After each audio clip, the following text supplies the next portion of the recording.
Başka? Başka burada led kurdu. Bu led kurdu yani yıllardan işleyen ışıklardır. Sağlıkta bu güneş paneli. Eğer güneş ışık haber verirse hangi tarafa istikamette kullanılır. Bu nedir?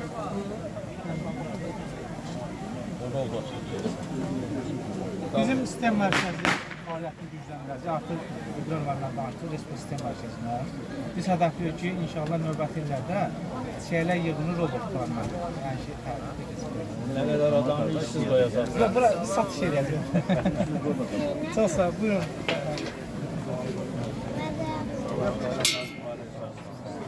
Buyurun. Ağıllı istifadə, aydın yolu təmsil sahəsində qurbanlıqdır. İki funksiyası vardır. Torpağın əmri azaldırsa, burada olan suyu torpağa verilir, avtomatik olmadan. Sərdəşə istəyirsə, burada istilik çıxaldıqdan sonra bakter federasını havanın burada değişir, soyur. Kənzirliyir, həm sularına, həm hava. Siyasətə kəsilib, Dron qruplarımızdır. Şurada bir dronlarımızı. Biz yeni bir dron. Qaynaqsız qruplarımızdır. Qaynaqsız tələbələrimiz əl işlərdir. Müəllim, buyur.